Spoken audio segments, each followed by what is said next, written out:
To create pathways, you're going to use the floor tool and use the same curb and sidewalk material, but then you have all these tools to use.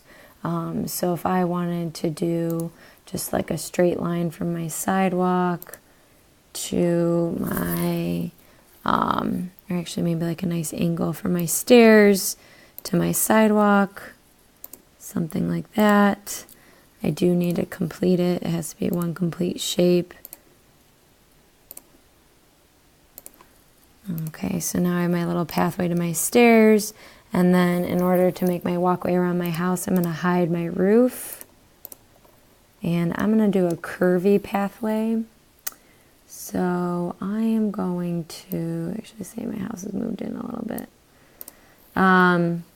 So I can use my spline command, and I can kind of create a curvy walkway around the back of my house leading to my back patio.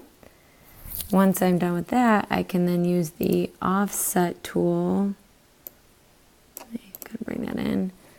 I'll make this hidden line. So I'm going to use my offset tool, and I'm going to offset this off 3 feet. And then I have my sidewalk. I just got to finish it up by connecting it. Just gonna drag that in. And then I'm going to make like my platform for my back patio area. And I'm going to make it go like this kind of shape. And then maybe I'll have it go there. Let's see.